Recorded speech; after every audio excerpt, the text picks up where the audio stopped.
नमस्कार, स्वागत है आपका जस्ट टीवी पर। मैं हूं नेहा शुक्ला। चर्चा द ट्रुथ एक बार फिर से आपका इस कार्यक्रम में स्वागत करती हूं। और आज चर्चा का विषय है छत्तीसगढ़ में एक पत्रकार की हत्या का। पत्रकार की हत्या हुई है और जो तमाम इस पर तथ्य सामने निकल कर आए हैं उसमें ये कहा जा रहा है कि इस पत्रकार को सरकार की तरफ से सुरक्षा की सुविधा तो थी ही नहीं, और साथ ही साथ जो हत्या हुई उसके बाद जिस तरीके से सरकार का रवैया बर्ताव होना चाहिए था वो भी नहीं अब तक सामने आ सका है। हालांकि जो आरोपी है, मुख्य आरोपी, उसकी गिरफ्तारी का दावा किया जा रहा है और मामले में जो है एक गंभीर जांच की बात बीजेपी सरकार छत्तीसगढ़ में कर रही है। लेकिन जो तमाम चिंताएं पत्रकार की हत्या से उपजी हैं और साथ ही साथ चिंताएं भ्रष्टाचार को लेकर हैं, जिस पर मुकेश चंद्राकर काम कर रहे थे और उनकी हत्या कर दी गई।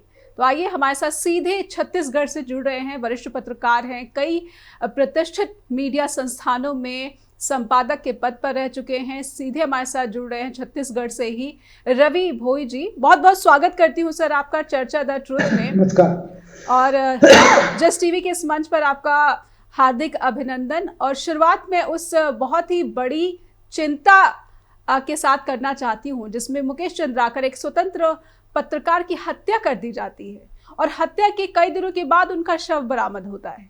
इस पूरी परिस्थिति को मैं चाहती हूँ कि पहले ये पत्रकार कौन थे, मुकेश चंद्राकर जिनकी हत्या हुई है, और वो आखिर कौन सी खबर पर, कौन से कवरेज पर काम कर रहे थे जिसके पीछे ये कहा जा रहा है कि उनकी हत्या कर दी गई। रवि सर जी देखिए, मुकेश चंद्राकर एक बस्तर जंक्शन के नाम से यूट्यूब चैनल चलाते थे और एक राष्ट्रीय चैनल के बीजापुर के स्ट्रिंगर भी थे, वो करस्पॉन्डेंट थे। और एक जो खबर सड़क निर्माण को लेकर, गंगालूर सड़क थी, जो सड़क का शुरुआती निर्माण लागत 50 करोड़ थी और 2 साल में उसकी लागत 120 करोड़ हो गई। वो जो गड़बड़ी हुई थी उसको उन्होंने उजागर किया था और 2 दिन पहले, उनकी हत्या के 2 दिन पहले ही वो खबर एक राष्ट्रीय चैनल में प्रसारित हुई थी। उसके बाद सरकार ने, जब जैसे ही खबर प्रसारित हुई, सरकार ने एक जांच टीम बना दी उस सड़क की जांच के लिए, भ्रष्टाचार की जांच के लिए। ये सड़क पिछली सरकार में उसको टेंडर पे दिया गया था और करीबन 35 किलोमीटर की सड़क थी। और बस्तर में जितनी भी सड़कें बन रही है अभी पुलिस की सुरक्षा में ही बन रही है, उसकी क्वालिटी की निगरानी और का काम पुलिस का ही होता है। और उन सब को लेकर पत्रकार मुकेश चंद्राकर ने खबर चलाई थी। उसके बाद उसको बुलाया गया बातचीत के लिए और चर्चा के लिए बुलाया गया, लेकिन जब उसके घर वालों को पता चला कि वो लौट के नहीं आए 2 दिन बाद, तब उसकी पतासाजी की गई है। बेसिकली उन्होंने जो भ्रष्टाचार का मुद्दा उठाया था और जो बस्तर में चल रहा है कि लागत कुछ होता है और उसका काम कुछ और होता है, उस सारे गड़बड़ियों को उन्होंने उजागर करने का काम किया। जी, तो मुकेश चंद्राकर एक ऐसे पत्रकार, स्वतंत्र पत्रकार जिन्होंने गड़बड़ियों को उजागर करने का काम किया, और उसके बाद आपने खुद कहा है कि एक राष्ट्रीय मीडिया चैनल पर इसको प्रसारित किया गया। यानी कि ये जब खबर भारत के राष्ट्रीय पटल पर सामने आई तो उसके बाद से क्या छत्तीसगढ़ की सरकार इस खबर से अनभिज्ञ रही कि ये मामला जब राष्ट्रीय चैनल पर प्रसारित हुआ और तब तक छत्तीसगढ़ की सरकार को इसकी कोई जानकारी नहीं थी कि इस स्तर का जो है लगभग 2 गुना जो है बजट हो गया और करप्शन इस कदर चलता रहा, लेकिन छत्तीसगढ़ की बीजेपी सरकार को जानकारी नहीं थी? देखिए, ये जब खबर मुकेश चंद्राकर की चली राष्ट्रीय मीडिया में, उसके बाद लोक निर्माण मंत्री ने एक जांच कमेटी बना दी। इस खबर के आधार पर एक कमेटी बनाई और कमेटी बनाने के बाद जब उसको लगा ठेकेदार को कि वो सारा गड़बड़ी हो गया और उसको आर्थिक नुकसान होने वाला है, तो उसके बाद उसने गुस्से में वो कार्रवाई कर दी और हत्या जैसा कदम उठा दिया। जब प्रसारित हुआ, तब जब राष्ट्रीय मीडिया में खबर आई तभी सरकार को पता चला, उसके पहले सरकार इससे अनभिज्ञ थी। जी रवि सर, ऐसे में बहुत सारे सवाल उठ रहे हैं। अगर पिछली सरकार में इस सड़क का जो है ठेका जो है ये आवंटन हुआ था इस ठेकेदार को, उसके बाद मौजूदा सरकार में इसको एक्सटेंशन मिल गया, तो कहीं ना कहीं स्थानीय प्रशासन की मिलीभगत और सरकार, इससे ऐसे कैसे कहा जा सकता है कि सरकार बिल्कुल अनभिज्ञ थी? देखिए, निश्चित तौर से बस्तर में जितने काम होते हैं नक्सली इलाके हैं और उसका कोई ऑडिट भी नहीं होता है। ये मान के चला जाता है कि जो काम हो रहा है बहुत कठिन परिस्थितियों में काम हो रहा है और बीएसएफ पुलिस की सुरक्षा में काम होता है और ये मान के चला जाता है कि वहां जो काम हो रहा है कठिन चुनौती में काम हो रहा है। ऐसे में सरकार और जो प्रशासन है वो ये मान के चल देते हैं कि ठीक है काम हो रहा है और उसमें लागत बढ़ती जाती धीरे धीरे। ये बता दिया जाता है कि नक्सलियों के कारण यहाँ काम करना संभव नहीं है और इस कारण देरी हुई। जो निर्धारित तारीख होती है उस तारीख से कई साल गुजर जाने के बाद भी काम नहीं होता और ऐसे में लागत बढ़ती जाती है, लेकिन बहाना बना दिया जाता है कि नक्सली काम करने नहीं दे रहे, नक्सलियों के कारण ये काम नहीं हो पा रहा है। रवि सर, क्या उस सड़क को थोड़ा सा मैं आपके जरिए अपने दर्शकों तक जरूर पहुंचाना चाहती हूँ, जिस सड़क के बारे में ये बात हो रही है, जिसके से जुड़े हुए करप्शन को उजागर कर रहे थे मुकेश चंद्राकर, इस सड़क की स्थिति अभी क्या है? ये सड़क, ये 35 किलोमीटर लंबी जो सड़क है, क्या अब तक जो है बन पाई है या फिर कितनी बन पाई है? और वहां पर अगर कठिन चुनौतियों की आप बात कर रहे हैं तो सरकार जाहिर सी बात है, प्रशासन जाहिर सी बात है कि वो इन चुनौतियों से अवगत है। ऐसे में इन चुनौतियों के बीच पत्रकारों की सुरक्षा वो दूसरा सवाल, लेकिन पहला सवाल मेरा ये कि सड़क की स्थिति क्या है? देखिए, सड़क अभी अधूरी है और सड़क की क्वालिटी बहुत खराब है। जो वहां से जानकारी आ रही है वो सड़क अभी काफी बचा हुआ है, 25-30% ही काम हो पाया है अभी और उसकी सड़क की क्वालिटी बहुत खराब है। इसी बात को लेकर मुकेश चंद्राकर ने स्टोरी बनाई थी कि सड़क अभी भी अधूरी है, लागत बढ़ने के बाद भी उसकी क्वालिटी ठीक नहीं है।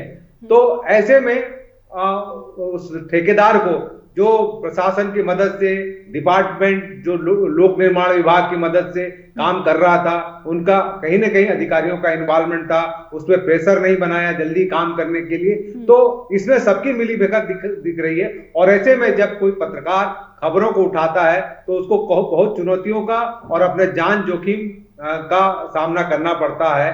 और बस्तर में बहुत दूरस्थ इलाका है, छत्तीसगढ़ की राजधानी से 350-4 किलोमीटर दूर बीजापुर जैसे इलाके में ऐसी खबरों को राजधानी तक पहुंचने में काफी समय लगता है और मुकेश चंद्राकर ने ऐसी खबर को उठाया और राष्ट्रीय पटल पे लाया। इसलिए ठेकेदार की और कहीं ना कहीं प्रशासन भी उससे थोड़ी सी नाराजगी दिखी।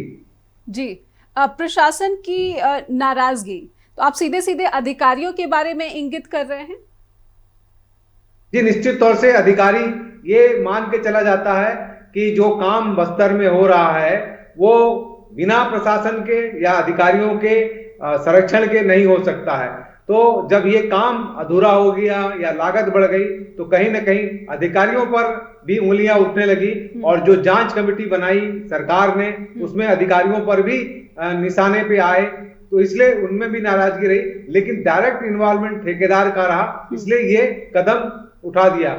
और ये कई बात आ रही हत्या के बाद जो ठेकेदार था वो वहां से बस्तर के मुख्यालय है जगदलपुर, वहां रुका रहा और ये भी कहा जाता है कि जो मुकेश चंद्राकर है और ठेकेदार सुरेश चंद्राकर कहीं ना कहीं रिश्तेदार हैं और आपस में तालमेल भी रहा है। तो ये मुकेश चंद्राकर को लगा ये बहुत बड़ी खबर है और इससे कहीं ना कहीं राज्य को आर्थिक नुकसान हो रहा है, इसलिए इसको उन्होंने राष्ट्रीय पटल पे लाया। जी, तो एक निर्भीक पत्रकार कहा जा सकता है कि मुकेश चंद्राकर अपने इलाके के एक निर्भीक पत्रकार, उन्होंने सच को सामने लाने की कोशिश में अपनी जान की ताकत लगा दी और उनकी हत्या के बाद अब जो जांच चल रही है, मैं समझना चाहूंगी क्योंकि ये पूरा का पूरा विषय करप्शन से जुड़ा हुआ है।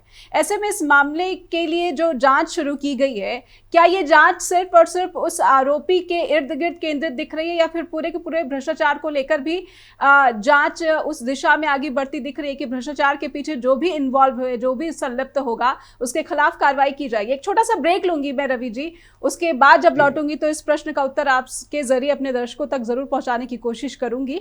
एक ब्रेक के बाद लौटते हैं चर्चा द ट्रूथ के साथ।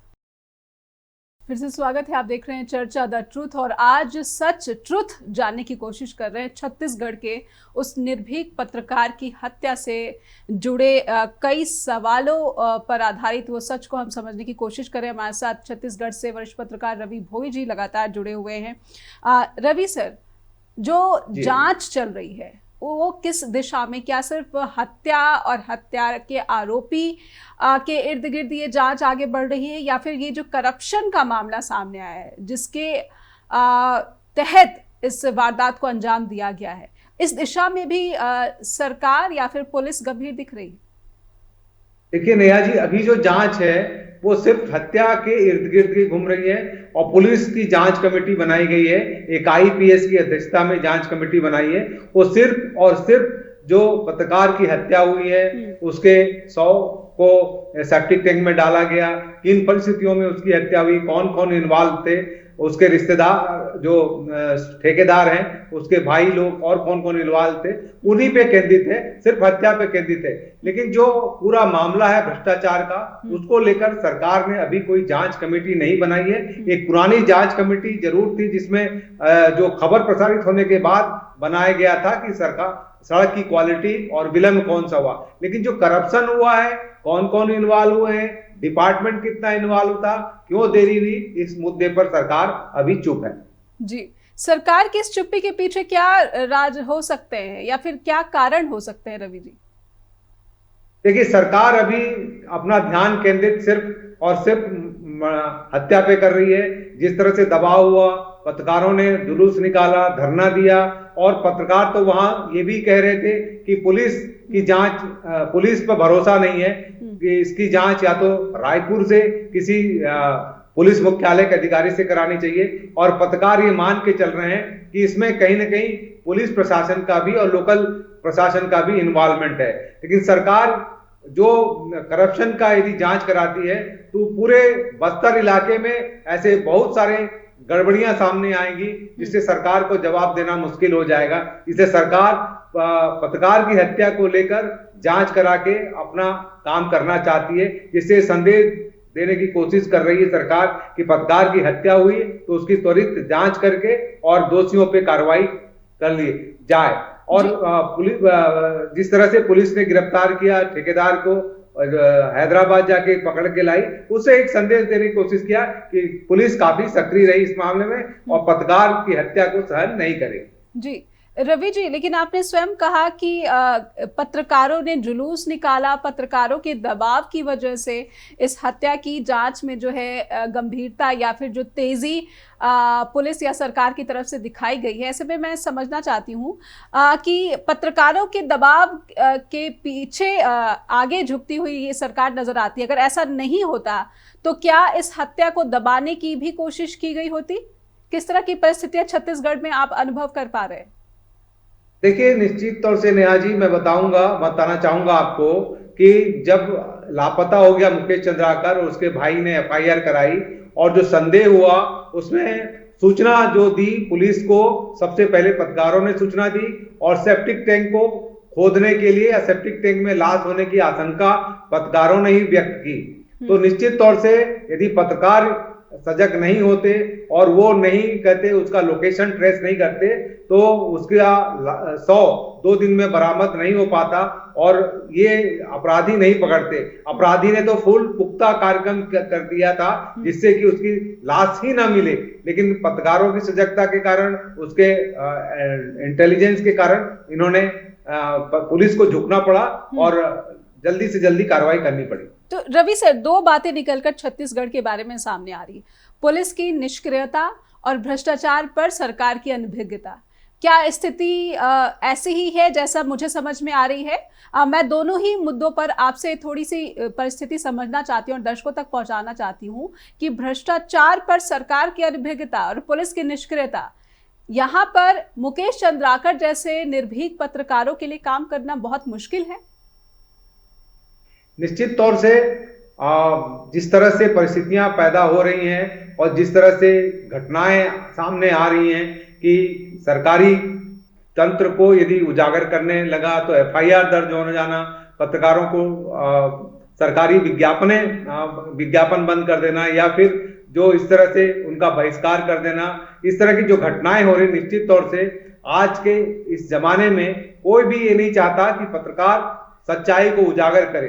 सिर्फ ये चाहते हैं कि उनका गुणगान होते रहना चाहिए और पॉजिटिव न्यूज जो सरकार सकारात्मक काम कर रही है वही दिखाया जाए। यदि मुकेश चंद्राकर जैसे पत्रकार जो भ्रष्टाचार को उजागर करते हैं या सरकार की गड़बड़ियों को उजागर करते हैं या जिला प्रशासन के गलत कामों को सामने लाते हैं, उनको पत्रकारिता करना बहुत कठिन है। और बस्तर जैसे इलाकों में जहां नक्सल समस्या है, जहां पत्रकारों को एक तरफ नक्सलियों का सामना करना पड़ता है, दूसरी तरफ प्रशासन का, ऐसे में वहां तो बहुत ही कठिन परिस्थितियां होती हैं। तो मेरा मानना है तो बस्तर के पत्रकारों को तो दोहरी चुनौती का सामना करना पड़ता है। बस्तर जैसे इलाके की बात आप कर रहे हैं जहां पर चुनौतियां बहुत कठिन है, ऐसे इलाकों में सरकार का संरक्षण बहुत जरूरी हो जाता है। लेकिन आप कह रहे हैं कि मुकेश चंद्राकर की हत्या के मामले को देखा जाए तो सरकार का संरक्षण तो दूर है, सरकार से भी खतरा मुकेश चंद्राकर जो है वो सामना उसका कर रहे थे, और माओवादियों की तरफ से भी वो जो है वो धमकियों का सामना कर रहे थे। मैं समझना चाहती हूँ कि माओवादियों की ये जो उपस्थिति है, वहाँ मौजूदगी है, पहले से उनका प्रभाव कम हुआ, ये केंद्रीय गृह मंत्रालय का दावा है। और ये कहा जा रहा है कि हम बड़े पैमाने पर जो है नक्सलियों का जो है खात्मा कर रहे हैं, और एक लक्ष्य है कि 2026 तक पूरी तरीके से नेस्तनाबूद कर दिया जाएगा। तो क्या बस्तर अभी भी प्रभावित है, और ये जो दावे हैं जो केंद्रीय स्तर पर किए जा रहे गृह मंत्रालय की तरफ से, ये खोखले दावे हैं? देखिए नेहा जी, निश्चित तौर से नक्सल जो माओवादी हैं वो पिछले 1 साल में उन पर फोर्स ने काफी दबाव बनाया है, और सरकार का आंकड़ा है कि 287 नक्सली मारे गए एक साल के भीतर। निश्चित तौर से फोर्स बढ़ने के कारण और जो सुरक्षा बलों के कैंप खोलने के कारण नक्सलियों की कमर तो टूटी है। उसके अलावा नक्सलवाद की जो समस्या थी, वहां पे जो उसका आंदोलन था, उसका कमजोर पड़ा है। तो वो पीछे तो हटे हैं और उनको काफी नुकसान होना पड़ा, लेकिन अभी भी नक्सल पूरी तरह से खत्म नहीं हुआ, नक्सलवाद खत्म नहीं हुआ, और नक्सली अपनी गतिविधियां बंद नहीं किए हैं।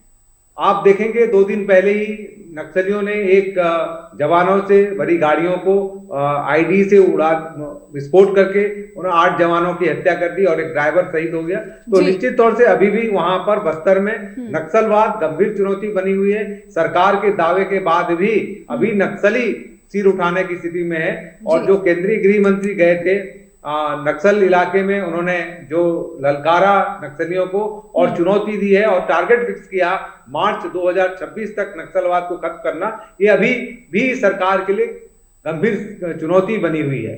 जी, मैं ऐसे में समझना चाहती हूँ, एक छोटा सा ब्रेक लूंगी उससे पहले, लेकिन सवाल के साथ आपको छोड़ जाती हूँ। मुकेश चंद्राकर के परिवार वालों के लिए किसी तरह की राहत की घोषणा, किसी तरह की वित्तीय मदद की घोषणा सरकार की तरफ से की गई है? जब इस तरह की निर्ममता पूर्वक उनकी हत्या कर दी गई, और वो भी एक निर्भीक पत्रकार होने की वजह से, तो सरकार की तरफ से जब सरकार पत्रकारों के दबाव के आगे झुक रही है और गंभीर जांच की बात कर रही है, तो परिवार को किसी तरह की मदद, वित्तीय मदद, इसकी घोषणा हुई है? मैं समझूंगी, लेकिन एक छोटे से ब्रेक के लिए रुकते हैं। चर्चा द ट्रुथ में लौटेंगे तो रवि बोई हमारे साथ लगातार जुड़े हुए हैं, और उनकी मदद से हम अपने दर्शकों तक पहुंचाने की कोशिश कर रहे हैं कि भारत का छत्तीसगढ़ राज्य, जहां पर नक्सल प्रभावित कुछ जिले, और वहां पर सरकार का दावा कि नक्सलियों का प्रभाव खत्म करने की पूरी कोशिश, लेकिन एक निर्भीक पत्रकार की हत्या, और उस हत्या को कहीं ना कहीं दबाने की कोशिश की गई। इसमें मिलीभगत सरकारी अधिकारियों की और पुलिस के स्थानीय महकमे की भी कही जा रही है। एक छोटा सा ब्रेक के बाद लौटते हैं चर्चा द ट्रुथ के साथ। ब्रेक के बाद फिर से स्वागत है, आप देख रहे हैं चर्चा द ट्रुथ, और हमारे साथ रवि भोई लगातार जुड़े हुए हैं, छत्तीसगढ़ के वरिष्ठ पत्रकार। रवि सर, क्या वित्तीय मदद की घोषणा की गई है सरकार की तरफ से, सीएम विष्णुदेव साय की तरफ से? देखिए, अभी मुकेश चंद्राकर की हत्या के बाद सरकार ने उसके परिवार वालों को किसी तरह की वित्तीय मदद की घोषणा नहीं की है। जो पत्रकार को मिलना चाहिए, पत्रकार छत्तीसगढ़ में पिछली सरकार ने पत्रकार सुरक्षा कानून बनाने की घोषणा की थी, और वो अभी तक कागजों में लागू नहीं हुआ। एक चीज और बताना चाहूंगा मैं कि मुकेश चंद्राकर की हत्या को लेकर नक्सलियों ने भी जांच की मांग की है, और ये कहा जाता रहा है कि मुकेश चंद्राकर के नक्सलियों से अच्छे संबंध रहे हैं, और कोबरा बटालियन के जवान के किडनैपिंग के मामले में मध्यस्थता भी की थी। तो नक्सलियों ने, माओवादियों ने जो प्रेस नोट जारी करके कहा है कि मुकेश चंद्राकर की हत्या गलत हुई है, उसकी जांच होनी चाहिए। पर सरकार की तरफ से अभी तक उनको कोई मुआवजा नहीं दिया गया है, उनके परिजनों को कोई नहीं दिया गया।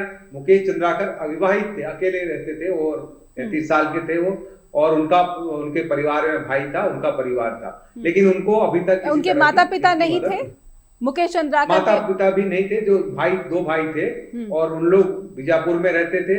ये वो इनकी कई पीढ़ियों से महाराष्ट्र से आके बीजापुर में बस गए थे। जी, यानी कि किसी परिजन की उन पर निर्भरता नहीं थी, वित्तीय निर्भरता नहीं थी। नहीं, वित्तीय निर्भरता नहीं थी जी। लेकिन सवाल तो वो बना ही हुआ है कि अगर इस तरह से पत्रकार की निर्ममता से हत्या कर दी जाती है तो फिर सरकार, एक तो जांच देरी से शुरू की गई और उसके बाद वित्तीय मदद क्या फिर अपेक्षित नहीं है इस मामले में?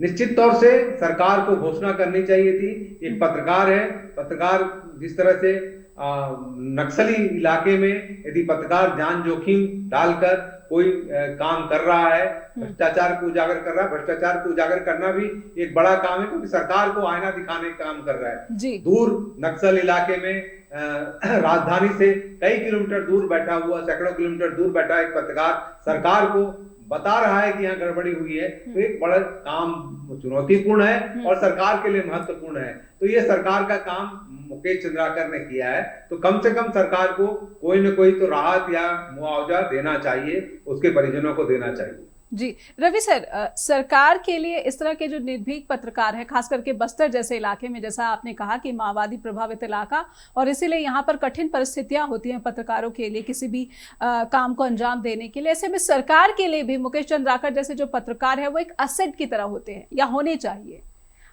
तो क्या सरकार अपने हुए नुकसान का भी जो है वो संज्ञान नहीं ले पा रही है?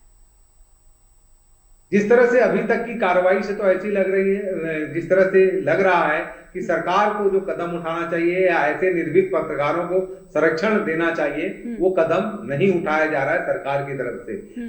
मुख्यमंत्री ने कहा है कि हम पत्रकार सुरक्षा कानून छत्तीसगढ़ में जल्द लागू करेंगे, लेकिन दोषियों को कार्रवाई, जो मुकेश चंद्राकर के हत्या में शामिल है, दोषियों को दंड देंगे, लेकिन आगे ऐसा कदम कोई न उठाए, ऐसा कोई ठेकेदार या कोई अपराधी इस तरह का काम न करे, इसके लिए पत्रकारों को क्या सुरक्षा दी जाएगी, इस विषय में सरकार की तरफ से अभी तक कोई कदम नहीं उठाया गया है, कोई जानकारी नहीं दी गई है, न ही कोई कमेटी बनाई गई है कि पत्रकारों की सुरक्षा के लिए राज्य में क्या कदम उठाए जिससे पत्रकार निर्भीक होकर काम कर सकें और ऐसे भ्रष्टाचार के मामले या गड़बड़ी के मामले, सार्वजनिक धन के दुरुपयोग का मामला उठाया जाए, जनता तक लाया जाए। इससे निश्चित तौर से पत्रकारों में एक दहशत का माहौल है। पत्रकारों में दहशत का माहौल है, पत्रकारों में दहशत का माहौल है। इसी बीच मैं समझना चाहती हूँ, आपने एक जिक्र किया कि मुकेश चंद्राकर ने एक जवान की अपहरण पर मध्यस्थता भी की थी माओवादी और सरकार के प्रतिनिधियों के बीच में। एक असेट की तरह, मेरा पहले भी एक सवाल ये था कि एक असेट की तरह इस तरह के पत्रकार होते हैं, और सरकार अगर ये कोशिश कर रही है कि बस्तर और सुकमा, कुछ ये इलाके जहाँ पर नक्सलियों का प्रभाव कम किया जाए, उनकी हिंसा को जो है लगाम लगाया जाए, ऐसे में सरकार की नीयत अगर हिंसा को खत्म करने की है, नक्सलियों को मुख्यधारा से जोड़ने की है, तो इन निर्भीक पत्रकारों के संरक्षण से चूक, या फिर जिस कानून की आप बात कर रहे हैं, पत्रकार सुरक्षा कानून की जो आप बात कर रहे हैं, इसमें ढिलाई या फिर इसको लंबा खींचना, नीयत पर सवाल सीधे सीधे उठते हैं।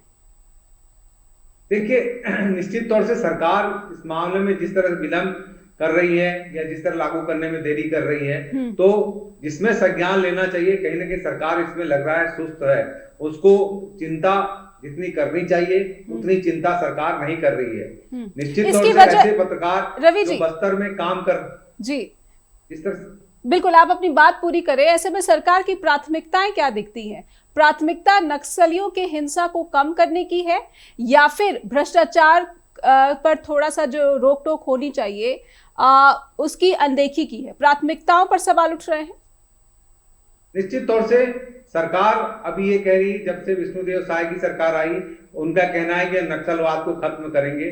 नक्सलवाद का खत्म करने के लिए पहले बातचीत का रास्ता अपनाया गया, कोई सामने नहीं आया, तो फिर उन्होंने कहा कि जैसे को तैसे, मतलब हम बंदूक के सहारे नक्सलवाद को खत्म करेंगे। काफी फोर्स भी तैनात किया गया, केंद्रीय गृह मंत्री को नक्सल प्रभावित इलाकों में ले जाया भी गया, लेकिन जो वहां पे पत्रकार, जिसमें नक्सलियों और सरकार के बीच कड़ी का काम करते हैं, जिसमें समझौता करने की बात कर सकते हैं, क्योंकि नक्सलियों का पत्रकारों से इनडायरेक्टली कहीं ना कहीं कांटेक्ट रहता है, खबरों के लेकर या दूसरे मामलों को लेकर जी। तो ऐसे में सरकार पत्रकारों के माध्यम से नक्सल समस्या पर ज्यादा अंकुश कर सकता है, उसको सूचना मिल सकती है नक्सलियों पर।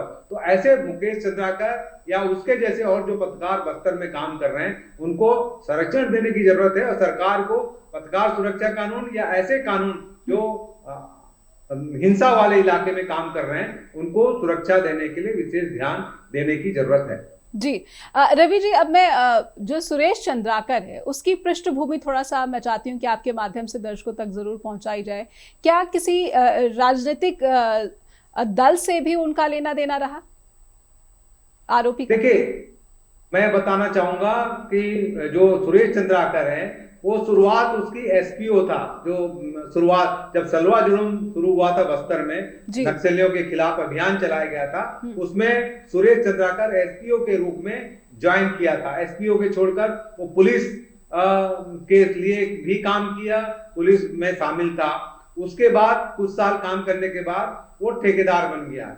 और जो भारतीय जनता पार्टी और कांग्रेस के लोग अपने अपने दावे कर रहे हैं, भारतीय जनता पार्टी के पदाधिकारी के लोग कह रहे हैं कि सुरेश चंद्राकर कांग्रेस का सदस्य है, और कांग्रेस के लोग कह रहे हैं कि कुछ साल पहले या कुछ महीने पहले सुरेश चंद्राकर भारतीय जनता पार्टी में शामिल हो गया। तो इसको लेकर कांग्रेस और भारतीय जनता पार्टी दोनों राजनीति कर रहे हैं। असल मुद्दा को छोड़कर कोई भी, मेरा मानना है कि कोई भी किसी दल से जुड़ा हो, लेकिन आज की तारीख में सुरेश चंद्राकर हत्या का आरोपी है, तो उस पर राजनीति में जो मूल मुद्दा है उसको दोनों दल दबाने की कोशिश कर रहे हैं। लेकिन मौजूदा वक्त में जो उनकी राजनीतिक स्थिति है वो बीजेपी से जुड़ा होने की है, बीजेपी से जुड़ा हुआ एक नेता सुरेश चंद्राकर, इसे माना जाए? अभी ये कह नहीं सकते हम किस दल से हैं, लेकिन अभी जो फोटो आ रहे हैं, जो जिस तरह के कागज आ रहे हैं, उसमें उनको कांग्रेस का ही पदाधिकारी बताया जा रहा है। जी, ना कांग्रेस खंडन कर रही है, कांग्रेस ये कर रही है कि हमारा था अब भारतीय जनता पार्टी में, लेकिन भारतीय जनता पार्टी जो दावा कर रही है उसमें अभी उनको कांग्रेस का ही पदाधिकारी माना जा रहा है। जी, और कांग्रेस का पदाधिकारी माना जा रहा है, इससे जुड़े दस्तावेज सामने आ चुके हैं, लेकिन बीजेपी के नेता थे या सदस्य थे कि नहीं इस राजनीतिक दल के, इससे जुड़े कोई दस्तावेज सामने नहीं आ सके। एक छोटा सा ब्रेक लूंगी मैं, और ब्रेक के बाद लौटेंगे तो मुकेश चंद्राकर एक निर्भीक पत्रकार बस्तर जैसे इलाके में करप्शन के मुद्दे को जनता तक पहुंचाने की कोशिश या फिर सरकार तक पहुंचाने की कोशिश में लगे हुए थे। निर्ममता से हत्या कर दी जाती है, और हत्या के कई दिनों के बाद शव, वो भी पत्रकारों के दबाव के आगे या फिर उनके आग्रह के आगे ही उनके शव को तलाशा गया। एक छोटा सा ब्रेक के बाद लौटते हैं। फिर से स्वागत है आपका, आप देख रहे हैं चर्चा द ट्रूथ। और छत्तीसगढ़ में पत्रकार किन कठिन चुनौतियों में काम करते हैं, इसका एक ताज़ा उदाहरण मुकेश चंद्राकर की हत्या के बाद सामने आया है। और अब वहां पर जो पत्रकार काम कर रहे हैं उनको अपनी सुरक्षा की चिंता भी अधिक सताने लगी है, और वो कहीं ना कहीं सरकार से अपेक्षा कर रहे हैं कि उनको सुरक्षाएं प्रदान की जाएं, लेकिन सरकार अभी तक कुछ भी ठोस इस तरह का सामने लेकर नहीं आई है। हालांकि यही बीजेपी जो है पहले कहती रही थी कि वो पत्रकार सुरक्षा कानून जल्द से जल्द लेकर आएंगे, लेकिन अभी तक ऐसा कुछ सामने नहीं आ सका है। हमारे साथ वरिष्ठ पत्रकार छत्तीसगढ़ से जुड़ रहे हैं रवि भोई जी। रवि सर, वर्तमान में जो सीएम है वो कह रहे हैं कि जो ड्राफ्ट है पत्रकार सुरक्षा कानून का, इसमें कुछ विसंगतियां हैं। किस तरह की चिंताएं हैं और किस तरह की खामियां हैं जिसकी वजह से अभी तक ये सुरक्षा कानून लाया नहीं जा सका? जबकि मुझे लगता है कि अगर वाकई में छत्तीसगढ़ को नक्सल हिंसा से बचाना है तो इस तरह के कानून तो बहुत पहले ही ले आए जाने चाहिए, चाहे वो पूर्ववर्ती कांग्रेस की सरकार रही हो या फिर मौजूदा बीजेपी सरकार। देखिए, निश्चित तौर से कानून लागू हो जाना चाहिए। पिछली सरकार ने दावा किया था कि हम जल्दी से जल्दी कानून बना देंगे, उसमें कुछ आपत्तियां भी थी, उसमें कुछ कमियां थी, उनको दूर करने की कोशिश की गई है।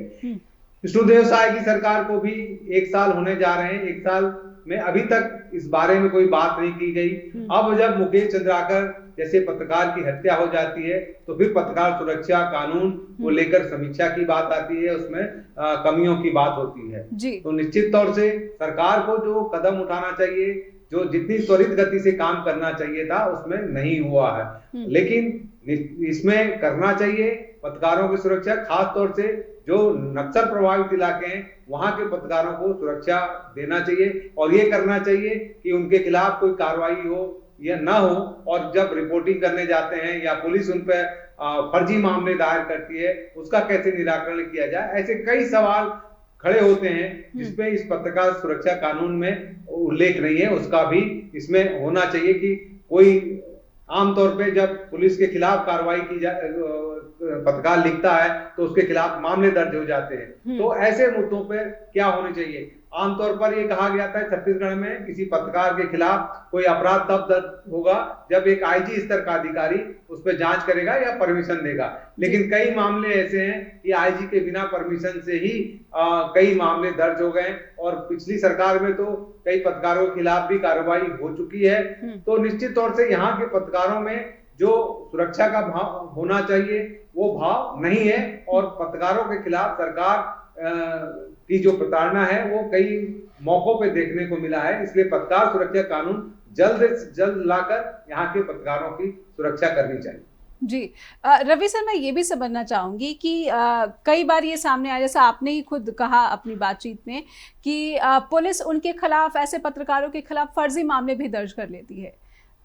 क्या पुलिस की पूरी मिली भगत है करप्शन में? आप इस तरफ इशारा कर रहे हैं या फिर माओवादियों की गतिविधि में?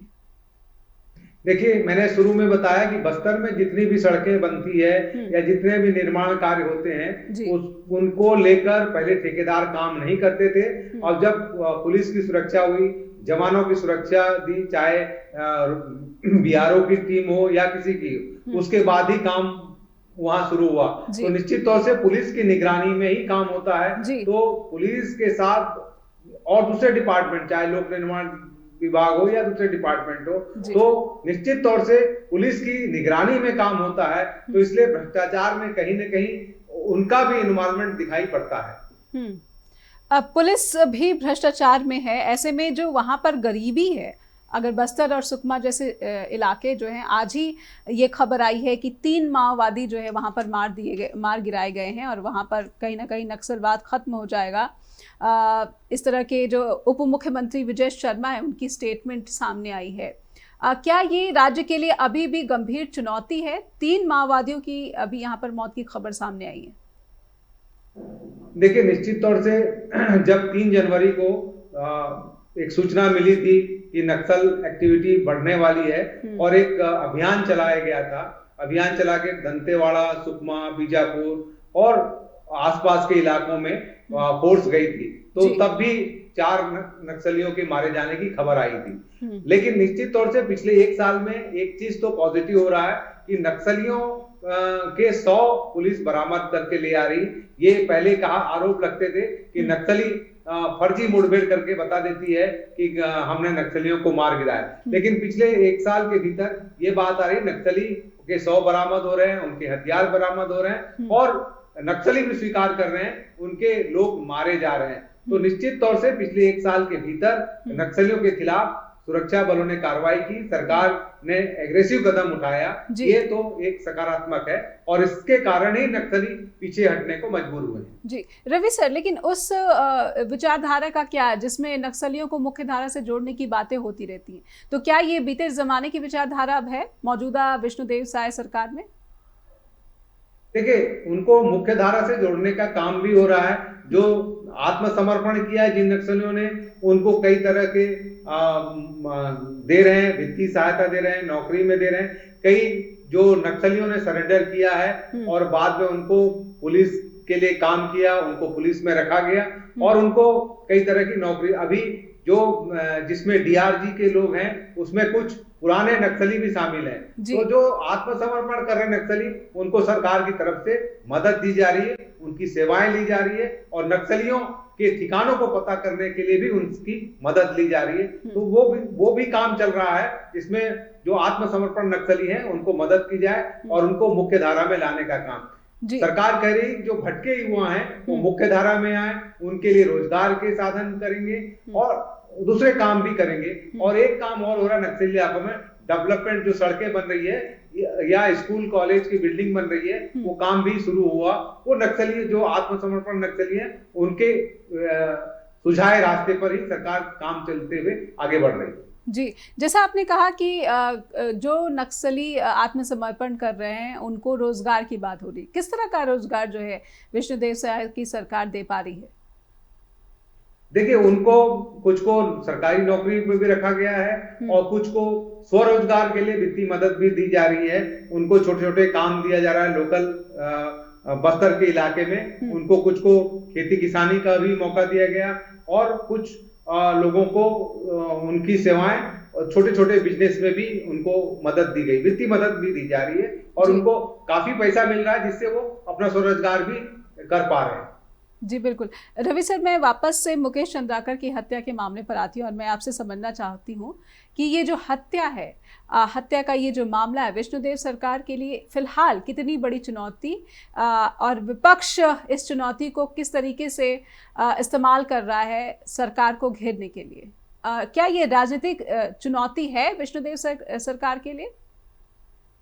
देखिए, मेरा मानना है नेहा जी, इसमें विष्णुदेव सरकार के लिए कोई राजनीतिक चुनौती नहीं है। और इस मामले में जो विपक्ष, मुख्य विपक्ष है कांग्रेस, जितना आक्रामक होना चाहिए था वो आक्रामक नहीं हो पाई। वो उल्टा ऐसा लगता है खुद ही इस समस्या से गिर गई। और जिस दिन मुकेश चंद्राकर के पार्थिव शरीर की अंत्येष्टि होनी थी, उस दिन कांग्रेस के प्रदेश अध्यक्ष दीपक बैज ने एक पदयात्रा निकाला जिसमें ढोल बाजे बजाए गए, उसको भी लेकर भी कांग्रेस निशाने पे आ गई। तो निश्चित तौर से इस मुद्दे को विपक्ष को जितना उठाना चाहिए था और सरकार को घेरना चाहिए था, उसके बदले कांग्रेस खुद ही गिर गई है और विपक्ष हावी होने की जगह सत्ता पक्ष उस पर हावी हो गया है। इसलिए कांग्रेस इस मामले में पीछे चल रही है और भारतीय जनता पार्टी उससे आगे चल रही है। रवि सर, छत्तीसगढ़ कांग्रेस का नेतृत्व क्या कमजोर है? देखिए, अभी तक जिस तरह से विधानसभा चुनाव में पराजय हुआ, लोकसभा में पराजय हुआ और उपचुनाव में जिस तरह हार हुई कांग्रेस की, तो कहीं ना कहीं कांग्रेस के नेता बैकफुट पर आ गए हैं और यहाँ पर जो आक्रामक नेतृत्व कांग्रेस में होना चाहिए उसकी कमी दिखाई पड़ रही है। जी, भूपेश बघेल स्वयं करप्शन के मामलों का सामना कर रहे थे। ऐसे में छत्तीसगढ़ में क्या भ्रष्टाचार एक ऐसी समस्या, एक ऐसी चुनौती जो कि बीजेपी के लिए भी मुसीबतें पैदा कर रही है और कांग्रेस के लिए भी? देखिए, भ्रष्टाचार, पिछले चुनाव में भ्रष्टाचार एक बड़ा मुद्दा रहा है और भ्रष्टाचार के कारण ही भूपेश बघेल की सरकार यहाँ गई। चाहे वो पीएससी घोटाले की बात हो या फिर दूसरे घोटाले की बात हो, वो सारे कोल घोटाला हो, कई स्कीम हुए जिसमें कई अधिकारी अभी भी जेल में हैं और पुराने पूर्व मंत्री भी लपेटे में आ रहे हैं। निश्चित तौर से अभी भ्रष्टाचार के मुद्दे को लेकर कांग्रेस बैकफुट पे है और भारतीय जनता पार्टी कांग्रेस को घेरने में लगी हुई है। इसलिए भारतीय जनता पार्टी अभी भी भ्रष्टाचार को मुद्दा बनाकर कांग्रेस को घेरने में लगी है। जी, मैं समझना चाहती हूँ कि छत्तीसगढ़ ही वो प्रदेश है जहां पर अडानी के प्रोजेक्ट्स को लेकर काफी हमने देखा, तस्वीरें आई थी और आदिवासियों ने काफी विरोध किया था। इस पर आपकी छोटी सी टिप्पणी चाहूंगी। देखिए, जो अंबिकापुर इलाके में है, पेड़ कटाई को लेकर वहां लगातार आंदोलन होते हैं। पिछली सरकार के समय भी आंदोलन हुआ, लेकिन बाद में वो आंदोलन दब गया। और इसके अलावा एक बस्तर इलाके में पहाड़ देने की बात हुई थी, वो आंदोलन के बाद भी वापस हो गया।